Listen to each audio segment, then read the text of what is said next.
السلام عليكم ورحمة الله وبركاته. يا الحمد لله نحمده ونستعينه من يهده الله فلا مضل له ومن يضلل فلا هادي له وأشهد أن لا إله إلا الله وأشهد أن محمدا عبده ورسوله. يا أيها الذين آمنوا اتقوا الله حق تقاته ولا تموتن إلا وأنتم مسلمون. يا أيها الناس اتقوا ربكم الذي خلقكم من نفس واحدة وخلق منها زوجها وبث منهما رجالا كثيرا ونساء واتقوا الله الذي تساءلون به والأرحام إن الله كان عليكم رقيبا. يا أيها الذين آمنوا اتقوا الله وقولوا قولا سديدا يصلح لكم أعمالكم ويغفر لكم ذنوبكم ومن يطع الله ورسوله فقد فاز فوزا عظيما. فإن أصدق الحديث كتاب الله وأحسن الهدي هدي محمد وشر الأمور محدثاتها وكل محدثة بدعة وكل بدعة ضلالة وكل ضلالة في النار. أعوذ بالله من الشيطان الرجيم. الله الذي خلقكم من نطفة ثم جعل من بعد نطفة قوة ثم جعل من بعد قوة نطفة وشيئا صدق الله العظيم. அளவற்ற அருளாளர் நிகழ்கால பேரன்புடையமாகிய எல்லாம் வல்ல அல்லாஹ்வின் பேரருளால் ஜும்மாவுடைய ஆரம்பம் செய்கிறேன். அல்லாஹ்வுடைய கருணையும் சாந்தியும் சமாதானமும் உயிருள்ள தலைவர் நபி நாயகம் ஸல்லல்லாஹு அலைஹி வஸல்லம் அவர்களிலும் அவர்களுடைய வழிமுறையை அப்படியே பின்பற்றி வாழ்ந்த நல்ல தோழர்கள் தோழியர்கள் குறிப்பாக நம் அனைவர்கள் மீதும் எல்லாம் வல்ல அல்லாஹ்வுடைய வற்றாத அன்பும் அருளும் என்று பிரார்த்திப்பதாக. கணிதக்குரிய சகோதர சகோதரிகளை, முன்மாதிரி முஸ்லிம் இளைஞர்கள் என்ற செயல்திட்டத்தின் கீழ் நாம் இந்த பிரச்சாரத்தை முன்னெடுத்து நாம் வருகின்றோம். இளைஞர்கள் என்றால் பெண்களும் ஆண்களும் சேர்ந்ததுதான். சில நேரம் இளைஞர்கள் என்று நாம் சொல்லக்கூடிய நேரத்தில் ஏதோ ஆண்களை மட்டுமே மையப்படுத்தி இந்த பிரச்சாரம் செய்யப்படுகிறது என்ற சிந்தனை பெண்கள் மத்தியில் ஏற்பட்டுவிடக் கூடாது என்பதற்காக இந்த தகவலை சொல்கிறேன். அல்லாஹ் சுப்ஹானஹு வ தஆலா மனிதர்களுக்கு 3 பருவத்தை அல்லாஹ் ஏற்படுத்தியிருக்கிறான். இந்த 3 பருவத்தினுடைய தொடக்க நிலை பலகீனமும், இதற்கு இடைப்பட்ட நேரம் பலமான பருவமும், அதற்கு பின்னால் முதுமை பருவத்தையும் பலவீனமான பருவத்தையும் அல்லாஹ் ஏற்படுத்தியிருக்கிறார். இதை பற்றி திருமறை குர்ஆனில் அல்லாஹ் சொல்லும்போது அல்லாஹ் உள்ளதிய காலத்துக்கும் லோகின் சும்மா ஜாலமே பாதி லோகின் போவதன் மனிதனுக்கு பலவீனமான ஒரு நிலை, அதற்கு பின்னால் ஒரு பலமான ஒரு நிலை, சும்மா ஜாலமே பாதி குவத்தில் லோகம் செய்வதா, அதற்கு பின்னால் பலவீனமான ஒரு நிலை, நரைமுறையோடு கூடிய பலவீனமான ஒரு நிலை என்ற நிலையில் மனித பருவத்தை தன்னுடைய படைப்பினுடைய விஷயத்தை பற்றி அல்லாஹ் தெளிவுபடுத்துகின்றார். மனிதனுக்கு ஆரம்ப நிலை குழந்தை பருவம், அதற்கு பின்னால் வாலிப பருவம், அதற்கு பின்னால் வயோதிக பருவம். இந்த குழந்தை பருவத்திலும் வயோதிக பருவத்திலும் யாரும் ஒருத்தரை சார்ந்த நம்முடைய வாழ்க்கைகளை நாம் அழைத்துக் கொள்வோம். இதற்கு இடையில் இருக்கக்கூடிய வாலிப பருவம் தான், இளமை பருவம் தான் மனிதன் தன்னுடைய செயலை அவனால் நிறைவேற்றிக் கொள்ளக்கூடிய ஒரு பருவம். இந்த நிலையில் மனித வாழ்க்கையில் இன்றியமையாத ஒரு நிலை. இந்த நிலையை நாம் சரியான முறையில் நாம் அமைத்துக் கொண்டோம் என்றால் மறுமையிலே பெரிய வாழ்க்கையில் நம்மால் அறுவடை செய்ய முடியும். இறைவன் எதை விரும்புகின்றார்? இந்த பருவத்தில் நபி நாயகம் ஸல்லல்லாஹு அலைஹி வஸல்லம் அவர்கள் இறைவன் விரும்பக்கூடிய ஒரு நிலையை அல்லாஹ்வுடைய தூதர் சொல்கிறார்கள். சபாத்துன் யுலிஹுல்லாஹு பிலில்லி யௌமலா லில்லஹு இல்லா லில்லஹு.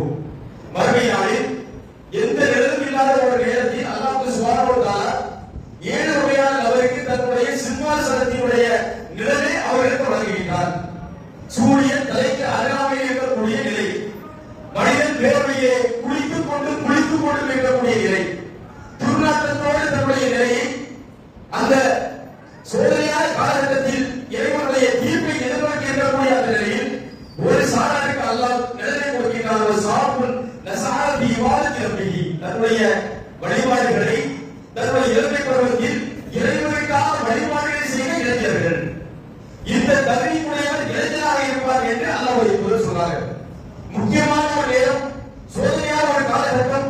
இந்த காலகட்டத்தில் அல்லாஹ் சுப்ஹானஹு வ தஆலா இந்த தகுதியை ஒருவருக்கு வழங்குகிறார் என்றால் எப்படிப்பட்ட நிலையாக அது இருக்கும்?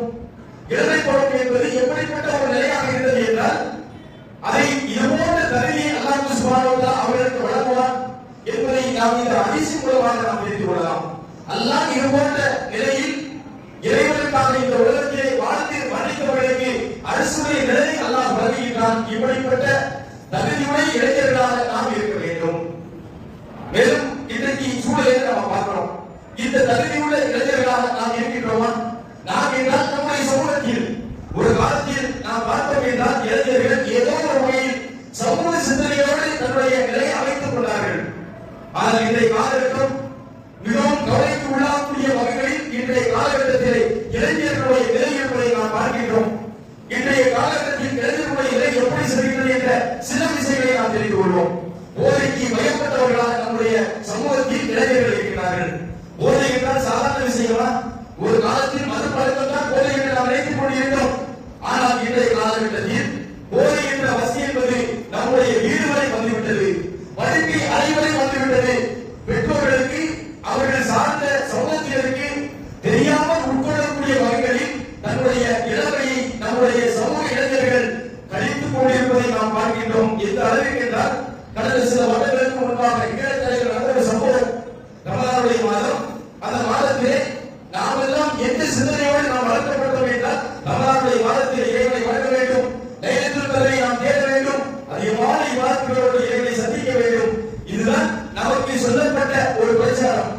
ஆனால் நம்முடைய இளைஞர்கள் அந்த நேரத்தில் எப்படி இருந்தாங்க அப்படின்னா, ரமலானுடைய மாசத்துல இளைஞர்களுடைய நிலை எப்படி இருந்தது என்றால் நடந்த சம்பவம். இந்த பிரச்சாரத்திற்காக பொய்யான தகவல் நாம சொல்லல. ரமலானுடைய இரவு துணைக்கு பெற்றோர்கள் செல்கிறார்கள். அந்த சமூக மக்கள் இரவு துணைக்கு போகக்கூடிய நேரத்தில் முக்குக்கு முக்கு நம்ம பசங்க இருக்கிறத நம்ம பார்த்துக்கிறீங்களா? அதுபோல ஒரு வீட்டு திரையில உட்கார்ந்து இந்த மாதிரி கஞ்சாவை வந்து உட்கொள்றாங்க. இதை பார்த்த பெண்கள் ஜமாத்துடைய நிர்வாகி தகவல் கொடுத்து போய் கண்டிக்கக்கூடிய நேரத்தில் அவர்கள் கிட்டத்தட்ட அணிதிரட்டி கொண்டு 25க்கும் அதிகமான இளைஞர்கள், இந்த போதைக்கு பயப்பட்டவர்கள் எல்லாரும் முஸ்லிம்கள். நாம சொல்லக்கூடிய விஷயம் பிரபலத்தில் கிடையாது. நம்முடைய சமூக இளைஞர்கள் ஆட்களை கண்டித்த காரணத்தினால், இது தவறு என்று சொன்ன காரணத்தினால் அவர்களை தாக்கக்கூடியதை பார்க்கிறோம். எந்த அளவுக்கு என்றால் அவர்களுடைய நிலை என்பது மரணத்திற்கு செல்லக்கூடிய அளவில் அந்த அளவுக்கு மூட்டத்தனமாக தாக்கக்கூடிய விஷயத்தை நம்ம பார்க்கிறோம். இந்த மாதிரி இருக்கிறத நம்ம பார்க்கிறோம். இதனால ஏதாவது நன்மை இருக்கு அப்படின்னு செஞ்சிருக்காங்களா? இதனால் ஏற்படக்கூடிய இந்த கஞ்சா, இது போன்ற போதையால் ஏற்படக்கூடிய பயன்கள் என்ன? யாரும் சொல்ல முடியுமா? அல்லாஹ் சுப்ஹானஹு வ தஆலா தன்னுடைய திருமறை குர்ஆனில் சொல்கிறார், வலா துல்கூபி ஐதீயும் இல்லா இல தபூலி தஹுமதி, உங்களுடைய கரங்களால் நீங்கள் நாசத்தை தேடிக் கொள்ளாதீர்கள். இந்த விஷயம் போதை என்பது நம்முடைய கரத்தால் நம்முடைய உயிர்களை இழப்பதற்கு சமமான ஒரு நிலை. நம்முடைய உயிர்களை, நம்முடைய இளைஞர்கள் இந்த போதை மூலமாக அவர்களை, இந்த போதையை உட்கொள்வதன் மூலமாக அவர்களே வாய்த்துக் கொள்கின்ற நிகழ்வு நாம் பார்க்கிறோம். வேறு அல்லாஹ் சொல்கிறார், வலா தக்துலு அன்ஃபுஸக்கும், உங்களை நீங்கள் கொள்ளாதீர்களப்பா, இந்த மாதிரி செயல்படாம உங்களை ஏன் நீங்கள் அழித்துக் கொள்கிறீர்கள் என்று அல்லாஹ் திருமறை குர்ஆனில் கேட்கிறார். இந்த செயல் நம்முடைய சமூக இளைஞர்கள் மத்தியில் இருக்கிறதை நாம் பார்க்கிறோம். வேறு அல்லாஹ்வுடைய தூதர் சொன்னாங்க, யார் ஒருவர் மது அருந்துகிறாரோ, போதைக்கு பயப்படுகிறாரோ, அவருடைய 40 நாட்களுடைய தொழுகை என்பது அவர்களிடத்திலிருந்து எடுக்கப்படும், மறுக்கப்படும்.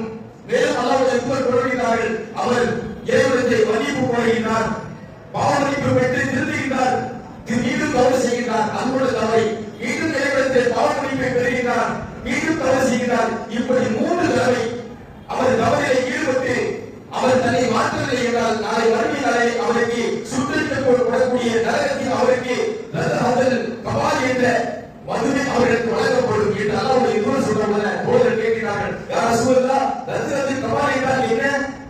ரதஹதல் கபால் என்றால் என்ன? அது என்ன மது என்று கேட்கக்கூடிய நேரத்தில் அல்லாஹ்வுடைய தூதர் சொல்கிறார்கள், நரகத்திலே புசிக்கப்படக்கூடிய, வேதனை செய்யக்கூடிய நரகவாசிகளுடைய சீர் சலந்தான் அவர்களுக்கு அங்கே புகட்டப்படும்.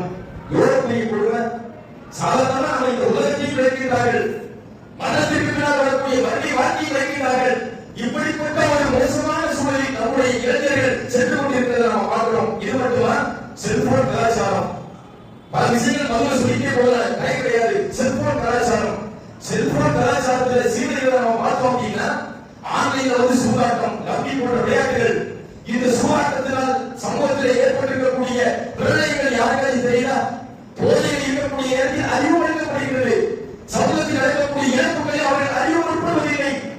இன்னைக்கு நாம் பார்க்கிறோம், கடந்த சில வருடங்களுக்கு முன்பாக கோயம்புத்தூரில் கோவில் வந்து ஒரு பகுதியில சீரநாயக்கன் அப்படிங்கக்கூடிய ஒரு பகுதியில ஒரு வங்கி ஊழியர் ரம்மி விளையாட்டுல பல பொருளாதாரத்தை இழக்கிறார். இழந்தவருடைய விளைவு பொருளாதாரத்தை அடைய முடியவில்லை. கடன் கொடுத்தவர்கள் நெருக்கிறார்கள். இந்த தொந்தரவு தாங்க முடியாமல் தற்கொலை செய்து தன்னுடைய உயிரை காட்டக்கூடிய சம்பவம் நம்முடைய தமிழ்நாட்டில் நடந்ததை நாம் பார்க்கிறோம். ரம்மி விளையாட்டு, ஆன்லைன்ல சூதாட்டம், இது எது இருக்கு?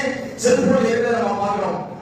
மட்டும் இல்லாமல் இன்னொரு சம்பவம் நாம பார்க்கிறோம். இன்னைக்கு நம்முடைய பிள்ளைகள் எந்த அளவு வந்து இந்த செல்போன் கலாச்சாரத்தை மூழ்கி இருக்கிறார்கள் என்றால் உணவு தேவையில்லை. வீட்டில் இருக்கிறோமா, காட்டில் இருக்கிறோமா, வீட்டை சுத்தமான இடத்துல இருக்கிறோமா, அசுத்தமான இடத்துல இருக்கிறோமா என்று தெரியாத அளவில் செல்போன்ல மூழ்கி இருக்கிறத நம்ம பார்க்கிறோம். இந்த செல்போன்ல இருக்கக்கூடிய ஆண்களையே கேள்வி கேட்ட ஒரு கலாச்சாரம் என்ன தெரியுமா? ஆண்கள் பெண்கள் கலந்திருக்கக்கூடிய சபை.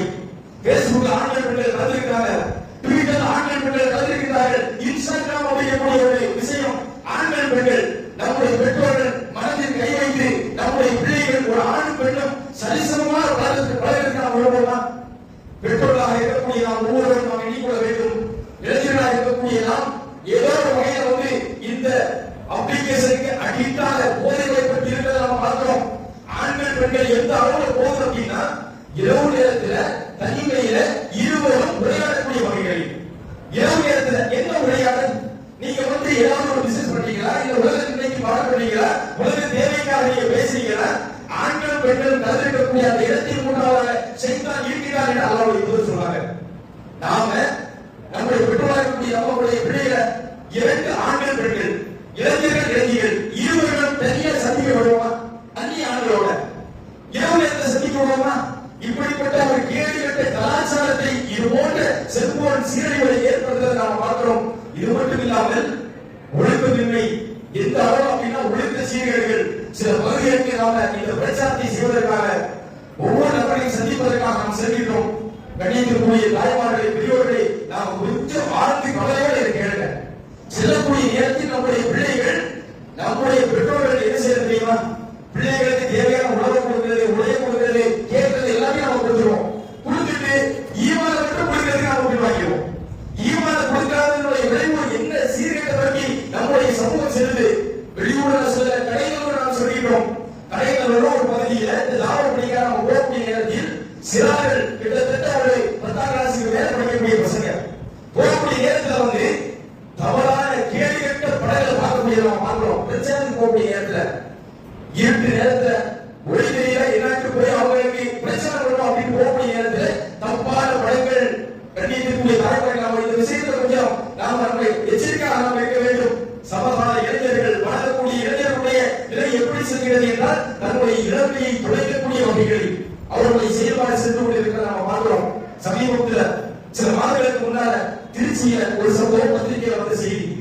ஒரு இளைஞர் இது போன்ற போதைக்கு வயப்பட்டவர், சதா நேரமும் செல்போன்லேயே தன்னுடைய வாழ்நாளை கழிக்கக்கூடிய ஒரு இளைஞர்.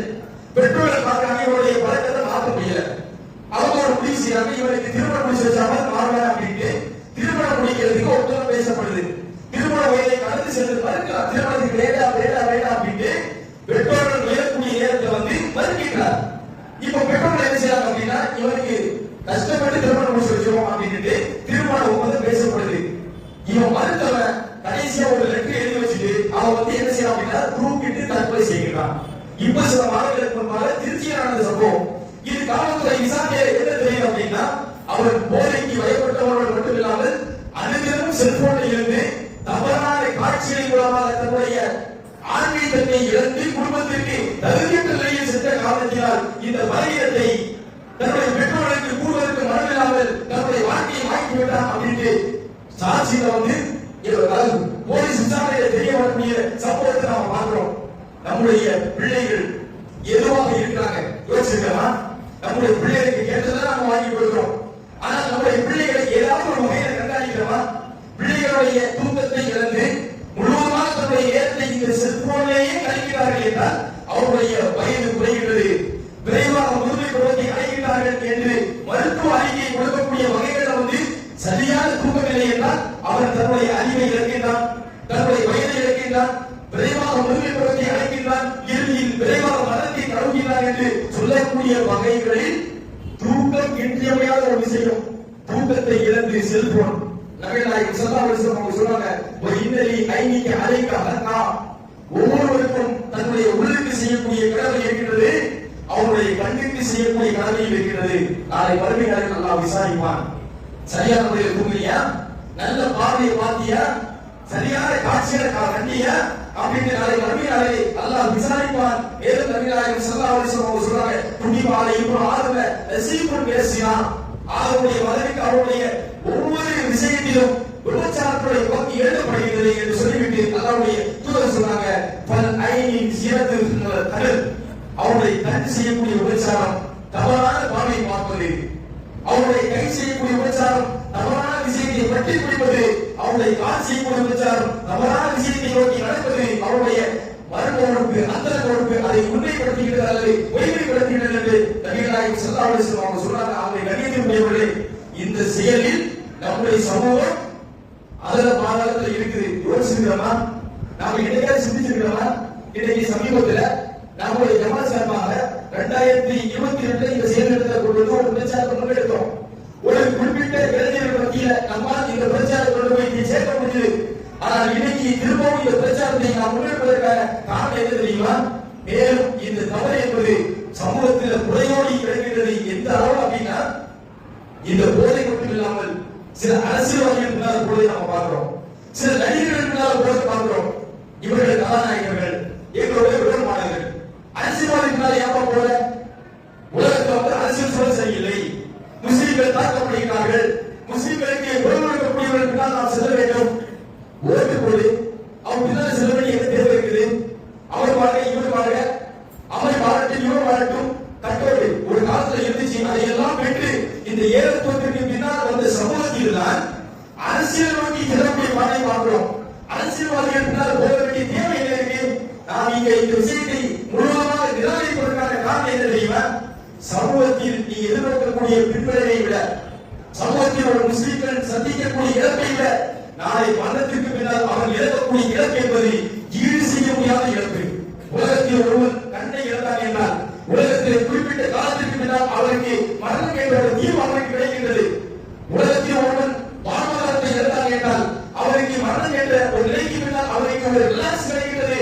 உலகத்தில் இதையெல்லாம் இழக்கலாம், ஆனால் ஈமான் என்ற ஒரு நிலையை நாம் இழந்திருக்கிறோம் என்றால், இறைச்சம் என்ற இறைவன் என்ற அந்த தகுதியை, இறைவனுக்கு கொடுக்கக்கூடிய தகுதியை வேறு ஒருவருக்கு கொடுக்க நாம் முற்பட்டு போட்டோம் என்றால், மறுமை என்ற ஒரு நிலையை நாம் இழக்கிறோம்.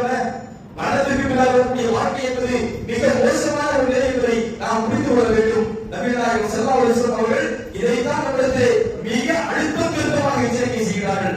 கணியத்திற்குரிய தாய்மார்களை, சகோதர சகோதரிகளை, மரணத்திற்கு பின்னால் வரக்கூடிய வாழ்க்கை என்பது சோதனையான ஒரு காலகட்டம். அந்த சோதனையான காலகட்டம் என்பது இந்த உலகத்தில் நாம் சந்திக்கக்கூடிய எவ்வளவு துன்பத்திற்கும் ஈடு இணை யாரும் சொல்ல முடியாது. உலகத்தை சந்திக்கலாம். நம்முடைய சகோதரர்கள், இளைஞர்கள் இன்னைக்கு அதை நோக்கி அனைவருக்கு அவர் வாழ்க இவர் வாழ்க ரசிக மனப்பான்மை. இதெல்லாம் காரணம் என்ன தெரியுமா? மார்க்கத்தை பற்றிய தெளிவு. அவன் போதைக்கு பயப்படுவதற்கான காரணம், அவன் செல்வழியில் தன்னுடைய வாழ்க்கையை சீரழிப்பதற்கான காரணம், அவன் விபச்சாரத்தை பக்கம் அவன் செல்வதற்கான காரணம், இவை அனைத்தும் இஸ்லாமிய மார்க்கத்தை பற்றிய தெளிவில்லாத விளைவுதான். அவர் யாரை ரோல் மாடலாக எடுத்துக்கொள்ள வேண்டும் என்ற தெளிவில்லாத விளைவுதான் இது போன்ற தவறுகள் இருப்பதை நாம் பார்க்கின்றோம். யார் ரோல் மாடலாக எடுக்கணும்? அதுக்குதான் முன்வாரி முஸ்லிம் இளைஞர்கள். ஒரு இளைஞர் அவர் முஸ்லிம் சமூகத்தில் ஒருத்தர் பிறந்த இளைஞராக இருந்தாங்க என்றால், அவன் பிறருக்கு ரோல் மாடலாக இருக்க வேண்டும். பிற சமூகத்தை சார்ந்து நாம் காப்பிடிக்க கூடாது. இன்னைக்கு பார்த்தோம் அப்படின்னா, ஏதாவது பிறந்த நாள் கொண்டாட்டத்தில் பிற சமூகத்தை கேக் கொண்டு பார்க்க உண்டு. ஒரு பெஸ்டிவல், ஒரு திருவிழா காலம் அப்படின்னா, பண்டிகை காலம் அப்படின்னா மது பரிமாறக்கூடிய பழக்கம் உண்டு. இது பிரமத கலாச்சாரம். இன்னைக்கு நம்ம சமூகத்தில் நம்முடைய இளைஞர்கள் பிரமதத்தில் இருக்கக்கூடிய கொண்டாட்ட மனநிலையை இந்த இடத்துக்கு கொண்டு வர்ற. நீ யாருக்கு ரோல் மாடல்? உனக்கு யார் ரோல் மாடல்? உனக்கு யார் முன்மாதிரியாக இருக்க வேண்டும்? நீ யாரை முன்மாதிரியாக எடுத்து போகிறாய்? இதுதான் கேள்வி. முன்மாதிரி முஸ்லிம் இளைஞர்கள் என்றால் போய்கிறதா? இந்த இஸ்லாமிய சமூகத்தில் பிறந்திருக்கக்கூடிய ஒவ்வொரு இளைஞரும் இந்த உலகத்திற்கு முன்மாதிரி. இந்த இஸ்லாமிய சமூகத்தில் பிறந்த ஒவ்வொரு இளைஞரும் அவருடைய ஒழுக்கம், அவருடைய பண்பாடு, அவருடைய பேச்சு, அவருடைய எழுத்து, அவருடைய நடவடிக்கை, இவை அனைத்தும் ஒன்றை பார்த்து பிற சமூகம் காப்பிடிக்க வேண்டும். ஏனென்றால் நீ பெற்றிருக்கக்கூடிய தலைவர், நாம் பெற்றிருக்கக்கூடிய தலைவர், நாம் பெற்றிருக்கக்கூடிய ரோல் மாடல் இந்த உலகத்திற்கு நன்னடத்தைகளை போதித்த ரோல் மாடல். நபிகள் நாயகம் ஸல்லல்லாஹு அலைஹி வஸல்லம் அவர்களை பற்றி அல்லாஹ் சுப்ஹானஹு வ தஆலா தன்னுடைய திருமறை குர்ஆனில் சொல்கிறார், லகத் கான லகும் ஃபீ ரசூலில்லாஹி உஸ்வத்துன் ஹஸனா. அல்லாஹ்வுடைய தூதரிடத்திலே உங்களுக்கு அழகிய முன்மாதிரி இருக்கிறது. நம்முடைய ரோல் மாடல் யார் என்றால், இந்த அரசியல் சாக்கடை தலைவர்கள் கிடையாது, இந்த நடிகர்கள் கிடையாது, கதாநாயக மனோபத்தில் இருக்கக்கூடிய யாரும் கிடையாது. நம்முடைய ரோல் மாடல் யார் என்றால் நபிகள் நாயகம் ஸல்லல்லாஹு அலைஹி வஸல்லம் அவர்களை ஓர்மாடலாக முன்மாதிரியாக பெற்றிருக்கக்கூடிய நாம் தான் பிற சமூகத்திற்கு முன்மாதிரியாக இருக்க வேண்டும். நாம் முன்மாதிரி இளைஞர்களாக மாற வேண்டும் என்பதற்காக தான் இந்த செயல்திட்டம் என்ற தகவலை முதலாவதாக சொல்லிக்கொண்டு அடுத்து ஒரு விஷயம், பெற்றோர்களுக்கு ஒரு உபதேசம். பெற்றோராக இருக்கக்கூடியவருக்கு ஒரு உபதேசம். அல்லாஹ் சுப்ஹானஹு வ தஆலா தன்னுடைய திருமறை குர்ஆனில் சொல்றான், பெற்றோராக இருக்கக்கூடிய நாம் நம்முடைய பிள்ளைகளுடைய விஷயத்தில் எச்சரிக்கை உணர்வோடு கண்டிப்பான கண்காணிப்பு நாம் இருக்கணும். அது மட்டும் இல்லாமல் கண்டிப்பான கண்காணிப்போடு நாம் இருப்பதோடு மட்டும் இல்லாமல் இறைவனிடத்தில் பிரார்த்தனை செய்யணும். நம்முடைய பிள்ளை அவருடைய எதிர்காலம். சில பெற்றோர்கள் பார்த்தோம் இல்லைங்க, எங்களுடைய பிள்ளை அப்படி இல்லை அப்படின்னு சொல்லுவாங்க. நாமளும் அதுதான் சொல்றோம், நம்ம பிள்ளை யாரும் தருதல் கிடையாது, கோடி கைப்பற்றவும் கிடையாது. ஆனால் சமூக மாற்றத்தில் வெள்ள நீரோட்டத்தில் சமூகத்தில் ஏற்பட்ட தீமைகளில் நம்முடைய பிள்ளைகளை அழித்து செல்லக்கூடாது என்ற காரணத்திற்காக இந்த தகவலை நாம் சொல்றோம். நாம் பிரார்த்தனை செய்ய வேண்டும். அல்லாஹ் சுப்ஹானஹு வ தஆலா தன்னுடைய திருமறை குர்ஆனிலே நபி இப்ராஹிம் அலைஹிஸ்ஸலாம் அவர்கள் கேட்ட ஒரு பிரார்த்தனை சொல்கிறார், ரப்பி ஹப்லி மினஸ் ஸாலிஹீன், இறைவா எனக்கு சாலியான பிள்ளையை கொடு. அல்லாஹ் நாம் கேட்கணும். மேலும் அல்லாஹ் சுப்ஹானஹு வ தஆலா தன்னுடைய திருமறை குர்ஆனிலே சொல்கிறார், ரப்பனா ஹப்லனா மின் அஸ்வாஜினா வ துர்ரியாத்தினா குர்ரத அயூனின் வஜஅல்னா லில் முத்தகீன இமாமா. இறைவா என்னுடைய வாழ்க்கை முறையில் எனக்கு கண்குளிர்ச்சியை கொடு, என்னுடைய வழிபோடல் என்னுடைய பிள்ளை செல்வத்தில் எனக்கு கண்குளிர்ச்சியை கொடு, என்னுடைய பிள்ளைகளை முத்தகீன்களுக்கு இறையச்சவாதிகளுக்கு இமாமாக தலைவர்களாக ஆக்கிவை என்று பிரார்த்தித்த ஒரு விஷயத்தை அல்லாஹ் சுப்ஹானஹு வ தஆலா தன்னுடைய திருமறை குர்ஆனிலே காட்டினார். ஆகவே பெற்றோராக இருக்கக்கூடிய நாம் நம்முடைய பிள்ளைகளுடைய விஷயத்தில் எச்சரிக்கை உணர்வோடு கண்டிப்பான கண்காணிப்பு இருப்பது மட்டுமல்லாமல் அவர்களுக்காக நாம் பிரார்த்தனை செய்ய வேண்டும். அதற்கு பின்னால் சமூகத்திற்கு ஒரு பொறுப்பு இருக்குது. ஏதோ நம்ம ஜும்மாக்கு வர்றோம், ஜும்மா தொழுகிறோம், பள்ளியில் உட்கார்ந்து தொழுகை நிறைவேற்றி போறோம் அப்படிங்கிறது நம்முடைய கடமை கிடையாது. நபிகள் நாயகம் ஸல்லல்லாஹு அலைஹி வஸல்லம் சொன்னாங்க, ஒரு சமூகம் என்பது நாளை மறுமை நாளில் பதில் சொல்லக்கூடிய இடத்துல நாம இருக்கிறோம். குல்லுக்கும் ராய் குல்லுக்கும் மஸ்ஊலன் ராயிதி, ஒவ்வொருவரும் பொறுப்புதாரி. நாளை மறுமை நாளில் இந்த பொறுப்பை குறித்து விசாரிக்கப்படும் என்று அல்லாஹ்வுடைய தூதர் சொல்றாங்க.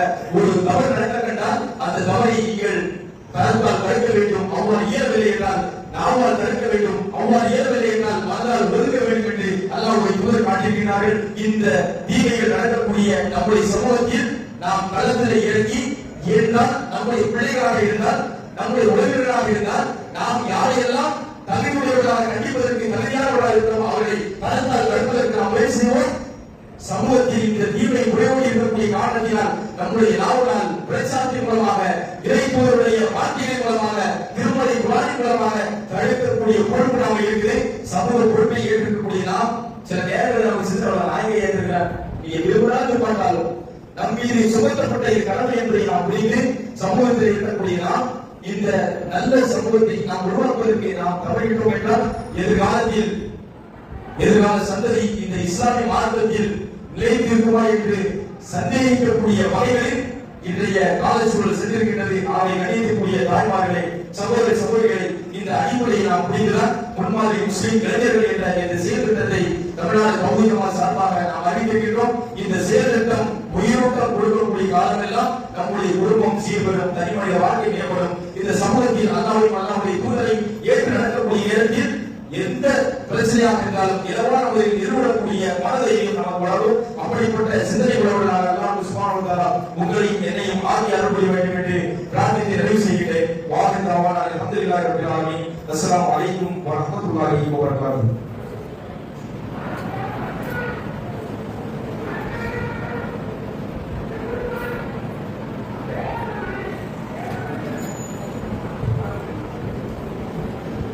அஸ்ஸலாமு அலைக்கும் வரஹ்மத்துல்லாஹி வபரகாத்துஹு. அல்ஹம்துலில்லாஹி ரப்பில் ஆலமீன் வல் ஆகிபத்து லில் முத்தகீன் வஸ்ஸலாத்து வஸ்ஸலாமு அலா ரசூலில்லாஹி ஸல்லல்லாஹு அலைஹி வஸல்லம். ஒரு சின்ன தகவல், அதாவது இன்ஷா அல்லாஹ் நாளை மறுநாள் ஆஷுராவுடைய நோன்பு நாம் நோக்க வேண்டும். அல்லாஹ்வுடைய தூதர் இதை நமக்கு சுன்னத்தாக அல்லாஹ்வுடைய தூதர் நமக்கு இந்த வழிபாடுகளை தந்திருக்கிறார்கள். இதன் மூலமாக கடந்த ஒரு வருடத்திற்கு நாம் செய்யக்கூடிய பாவத்திற்கு பரிகாரம் என்று அல்லாஹ்வுடைய தூதர் சொன்ன தகவலை நாம் ஹதீஸ்ல பார்க்கிறோம். ஆகவே இந்த நன்மையை பெறக்கூடிய வகைகளில் நாம் நோட்டு முழுமையாக அறுவடை செய்யணும் அப்படிங்கிறது கேட்டு, அடுத்து ஒரு தகவலை சில பதிவுகளை சொல்ல வேண்டிய தேவை இருக்கு. கடந்த சில நாட்களுக்கு முன்பாக நம்முடைய பகுதியில் சகோதரர் ஒருத்தர் மரணமடைந்தார்.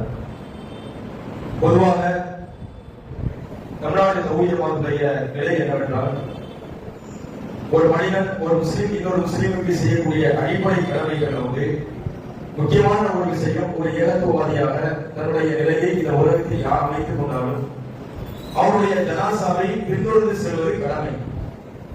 இந்த நேரத்தில் தான் இந்த மாதிரி ஒரு சூழல் இருக்கக்கூடிய நேரத்தில் எந்த குடும்பத்தில் இது போன்ற சம்பவம் நடந்தாலும் நாம என்ன செய்வோம் அப்படின்னா அவர்களுக்கு நாம சென்று மார்க்க உபதேசங்களை நாம் வந்து அவர்களுக்கு நாம வழங்குவோம். நபிகள் நாயகம் ஸல்லல்லாஹு அலைஹி வஸல்லம் அவர்கள் காட்டி தந்த அடிப்படையில் தான் ஜனாசா அடக்கம் செய்ய வேண்டும்.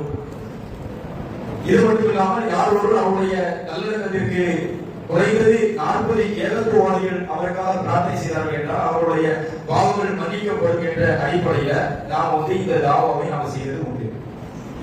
அது மட்டும் இல்லாமல் இதற்கு ஜமாத்துடைய உதவி ஒத்துழைப்பு வேண்டும் என்றால் யார் விரும்புகிறாரோ அவர் ஜமாத் சொல்லக்கூடிய விதிமுறையை கட்டுப்பட்டு ஜமாத்திற்கு எழுத்துப்பூர்வமாக தகவல் கொடுத்தாங்க அப்படின்னா, லெட்டர் கொடுத்தாங்க அப்படின்னா, ஜமாத் சொல்லக்கூடிய விதிமுறையை ஏற்றுக் கொடுத்தாங்க அப்படின்னா எவ்வளவு பிற்படைவாக இருந்தாலும் எதிர்கொண்டு அந்த ஜனாசாவுடைய நல்லிணக்கத்திற்கு தௌஹீத் ஜமாத் முன்னால் நிற்கும். கடந்த காலத்துல நம்முடைய பகுதியில் அந்த வரலாறு இருக்கு.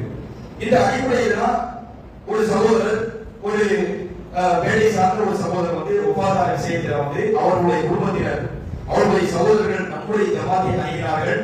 நம்முடைய ஜமாத் சொன்ன விதிமுறைகளை அவர்கள் ஏற்று தன்னுடைய கைப்பட தன்னுடைய மனைவி இருக்கக்கூடிய 3 பிள்ளைகளும் அவர்கள் இணைந்து ஜமாத்திற்கு எழுத்துப்பூர்வமாக இதனால் ஏற்படக்கூடிய எல்லா விஷயங்களையும் ஜமாத் தௌஹீத் சொல்லக்கூடிய எல்லாத்தையும் ஏற்று நாங்கள் என்னுடைய தந்தையுடைய நல்லிணக்கத்திற்கு ஒத்துழைக்கின்றோம் என்று அவர்கள் எழுத்துப்பூர்வமாக கடிதம் கொடுக்கிறார். இதுவரை நமக்கு எந்த பிரச்சனை இல்லை. தௌஹீத் பொறுத்தவரையில் ஜனாசா வச்சு விளம்பரம் தேடக்கூடிய எந்த தேவையில்லை. ஒரு ஊர்ல வந்து இருக்கக்கூடிய ஜமாத் தௌஹீத் கிடையாது. விளம்பரம் அப்படின்னா ஒரு ஊரை தாண்டி இல்லாதவங்களுக்கு விளம்பரம் தேவை. விளம்பரம் என்றால் உலக ஆதாயத்தை விற்கக்கூடியவர்களுக்கு விளம்பரம் தேவை. விளம்பரம் என்றால் உலகத்தை மறுமை இழந்தவர்களுக்கு தான் விளம்பரம் தேவை. இதற்கு எந்த தேவையும் நம்முடைய ஜமாத்துக்கு இல்லை. ஆகையினால் முகவரியற்ற சிலர் தவறான தகவல்களை, கருத்துக்களை இந்த பகுதியில் அவர்கள் சொன்ன காரணத்தினால் அவர்களுக்காக இந்த பதிலை நாம் தகவலாக சொல்லிக் கொண்டு, ஏனென்றால் மக்களுக்கு இந்த தகவலை உண்மை சொல்ல வேண்டிய பொறுப்புகளை இருக்கிறதால முகவரியற்றவர்கள், தேசியத்திற்குரியவர்கள், தேசியமாக பேசக்கூடியவர்களுக்கு நாம இதை மட்டுமே பதிலாக சொல்லி ஒரே ஒரு விஷயத்தில் அல்லாஹ்வுக்கு அஞ்சிக்கிறேன். அல்லாஹ்வுக்கு அஞ்சிய அடிப்படையில் நாங்கள் இருந்ததுனால்தான் எந்த முகமாச்சரியம் இருந்தாலும் ஏகத்துவத்துக்காக நாம் முன்வந்து அதை கண்டனத்திற்கு நாம் முன்னால் வந்து நின்று நிறைவேற்றிருக்கிறோம். ஆகவே முகவரியற்றவர்களுக்கு, தேசியத்திற்குரியவர்களுக்கு, தேசியத்தோடு பேசக்கூடியவர்களுக்கு இதை மட்டும் பதிலாக சொல்லிக் கொண்டு நிறைவு செய்கிறேன். வாழ்க அஸ்ஸலாமு அலைக்கும் வரஹ்மத்துல்லாஹி வபரகாத்துஹு.